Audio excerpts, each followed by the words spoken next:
Bismillahirrahmanirrahim.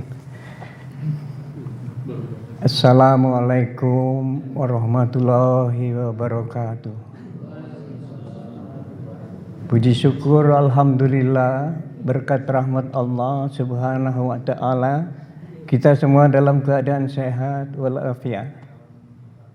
Salawat dan salam tercurahkan kepada junjungan kita Nabi besar Muhammad sallallahu alaihi wasallam. Allahumma sholli ala Sayyidina Muhammad wa ala ali Sayyidina Muhammad.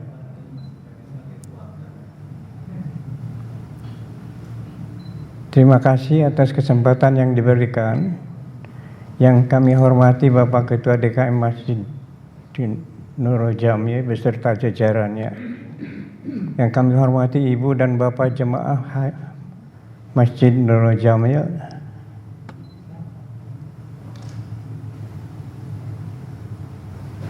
Pengalaman ibadah haji tahun ini, puji syukur kepada Allah Subhanahu wa Ta'ala bahwa saya dengan Pak Arif Yunan beserta rekan yang lain telah selesai menunaikan ibadah haji dengan selamat.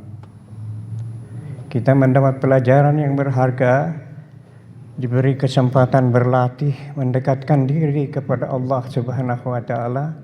Mudah-mudahan istiqomah bisa dipraktekkan di tanah air dengan tekad dan daya juang untuk ibadah yang diharapkan mendapat pahala yang berlipat ganda.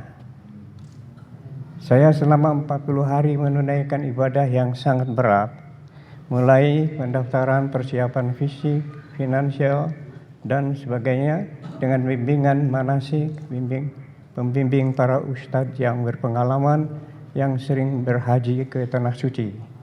Saya selaku lansia, usia lanjut berbeda dengan usia muda. Dari segi fisik, kesehatan, daya tahan, namun di balik kesulitan ditemukan kemudahan.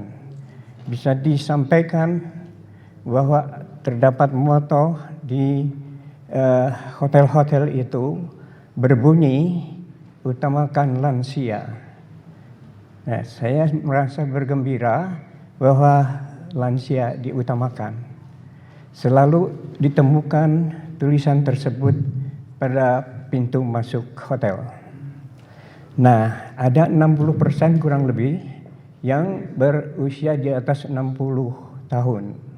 Saya 82, ternyata ada yang lebih tinggi 84 tahun. Itu ibu yang menggunakan kursi roda.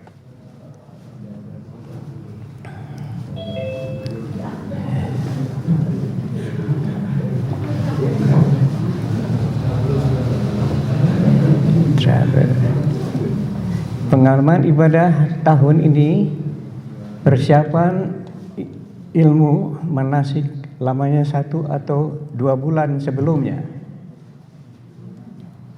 KBIHU, kelompok bimbingan ibadah haji dan umroh, dipilih Darut Tauhid, yaitu pimpinan dari Agim. Ketua rombongan Ustadz Haji Fakhruddin 7 tahun yang lalu kurang lebih membimbing saya di umroh, bukan haji. Nah, sekarang pada waktu haji masih yang membimbing adalah Pak Fakhruddin.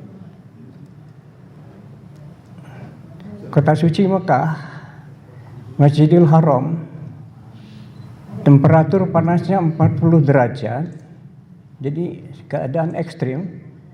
Selama 30 hari berada di sana, jarak hotel sekitar 1,5 sampai 2 kilometer.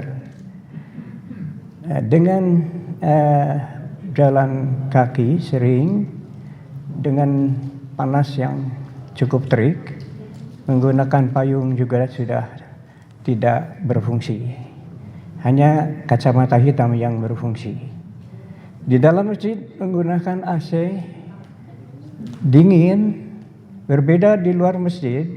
Walaupun ada payung, menggunakan kipas angin plus semprotan air yang halus, tetap merasa panas.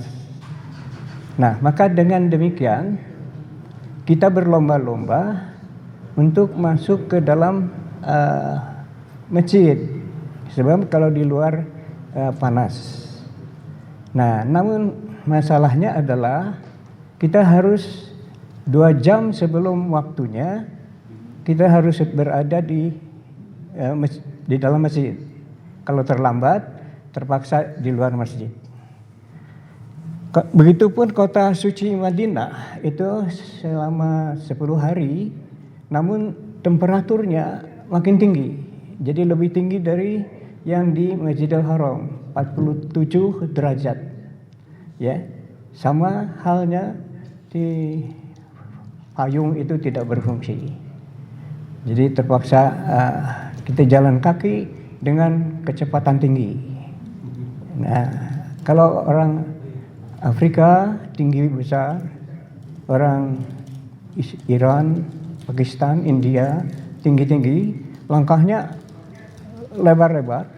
Kita berlomba juga diperlebar langkahnya, dipercepat juga, namun pada akhirnya kewalahan juga. Jarak hotel ini adalah lebih dekat dibandingkan dengan Masjidil Haram tadi, antara 1 km sampai 1,5 km. Bisa naik bus yang kalau jarak 2 kilo itu, namun busnya harus ditunggu penuh. Tunggu penuh terus berkeliling, berputar jalannya, tidak boleh lurus. Nah itu masalahnya. Pengalaman ibadah haji tahun ini, di Hotel Mekah terdapat musola luas dapat menampung 300 orang atau lebih. Pada 3 hari pertama, 80% jemaah haji terkena sakit batuk. Nah, di situ ramai sekali di dalam musola karena sangat banyak. Ada yang menggunakan masker, namun ada juga yang tidak menggunakan masker, padahal sudah diberi gratis. Ada klinik kesehatan Indonesia beruntung, jadi kalau kita periksa, ya diberi obat antibiotik, kemudian obat sirup seperti OBH dan Bisolven. Suatu peristiwa bahwa habis, tidak ada lagi obatnya, itu harus minta ke dokter. Loh, kok saya yang minta ke dokter, kan harus tim kesehatan yang minta. Nah, itu terpaksa beli di kimia farmasi, ternyata nggak bisa bahasa Inggris, nggak bisa bahasa Indonesia, jadi terpaksa diperagakan. Nah baru dilayani, ya diberi Bisolven. Cuma berbeda sedikit, lebih pahit tapi ada manisnya. Nah, ratusan jemaah terkena batuk, sering batuk luar biasa, tapi jangan takut, ujian untuk menggugurkan dosa kecil, dosa besar, daya tahan tinggi, lama-lama sembuh juga. Itu pengalaman pribadi ya. Kemudian Al-Quran, ada di dalam Al-Quran itu pada surat 197, musim haji, barang siapa mengerjakan ibadah haji, janganlah berkata jorok atau rafath, berbuat maksiat dan bertengkar. Segala yang baik yang kamu kerjakan Allah mengetahuinya. Terpaksa kalau kita selalu bersabar karena ada aturan ketentuan seperti itu. Ya, walaupun kita misalnya tiba-tiba sedang di dalam masjid sudah banyak sekali berjubel, tiba-tiba orang Afrika itu duduk di depan kita. Waduh, dalam hati itu ini duduk disintrek ya. Nah, tapi kenapa dalam hati? Karena tidak boleh berbuat tidak baik, jadi harus selalu sabar. Nah, kemudian Pak Ustadz Fahrurodin kalau ingin dicintai Allah itu ada 7: cintai ilmu, cintai puasa, cintai Al-Quran, cintai masjid, cintai sedekah, cintai zikir, cintai qiyamul lail, yaitu sholat malam. Nah, ibadah haji di Mekah dan Madinah itu sekitar apa? Kita lewat dulu. Ada cuplikan-cuplikan yang bisa dilihat. Ini pada waktu permulaan sebelum berangkat. Ini sebelum berangkat Nah, manasik haji di Darut Tauhid, manasik haji di Darut Tauhid, kemudian koper seperti ini bentuknya, kemudian pengumpulan koper dan bagasi, ya, harus dipakai sabuk pengaman.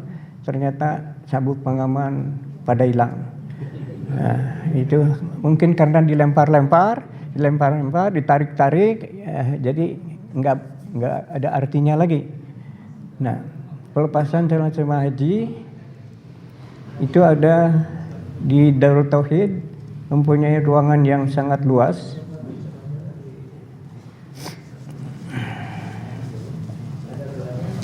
Ini karena waktu ini sangat singkat, saya tidak jelaskan. Bersama Agim ini kebetulan Agim sebenarnya mimpin Haji Plus ya,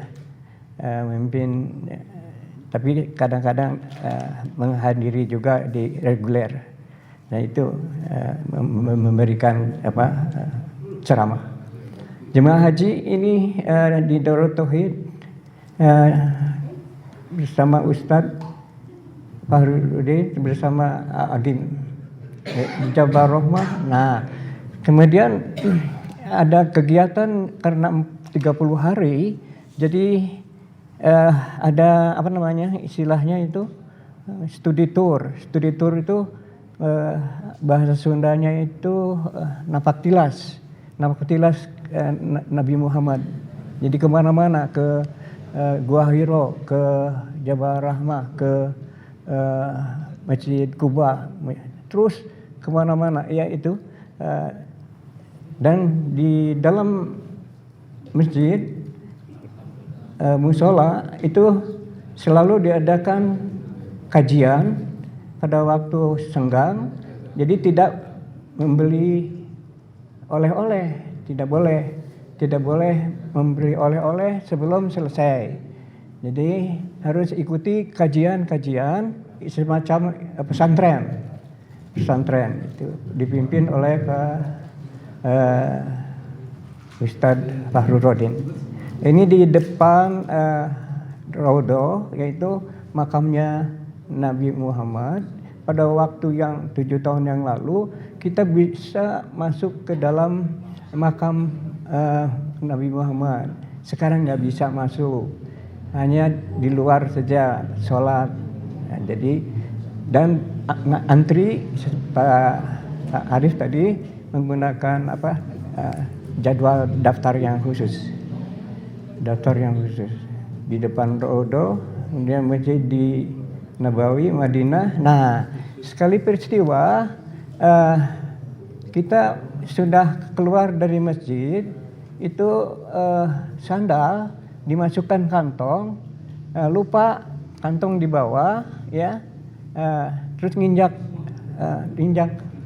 lantai ini, itu panasnya bukan main, terpaksa loncat-loncat cari yang teduh, sudah ketemu teduh baru pakai sandal. Itu karena gara-gara lupa memakai sandal. Itu begitu panasnya, sampai lantai itu terasa panas. Nah, ibaratnya teringat gimana kalau di akhirat nanti lebih panas lagi, ya kira-kira seperti itulah. Ini berjubelnya bukan main, tiba-tiba ada yang tinggi besar menyelip duduk di depan, itu kita nggak bisa marah. ya wajahnya gitu udah. Kebun kurma juga dikunjungi, Jabal Mahnet dikunjungi. Ini terakhir pabrik pembuatan mushaf Al-Quran itu per hari itu bisa mencapai 80.000. Al-Quran itu dicetak satu hari 80.000, terus disebarkan. Nah, waktu berkunjung ratusan banyaknya itu diberi seorang satu. Cuma Al-Qurannya bukan yang besar tapi yang kecil. Jadi kalau yang besar harus beli. Jadi tapi lumayan bisa oleh-oleh, dan ada pesan bahwa jangan disimpan di lemari, dimuseumkan. Jadi harus dibaca ya. Nah, itu adalah berkunjung melihat. Sekian barangkali yang dapat saya sampaikan. Bila ada perkataan yang kurang berkenan di hati para jemaah, mohon maaf yang sebesar-besarnya. Wabillahi taufiq wal hidayah. Wassalamualaikum warahmatullahi wabarakatuh. Nuhun.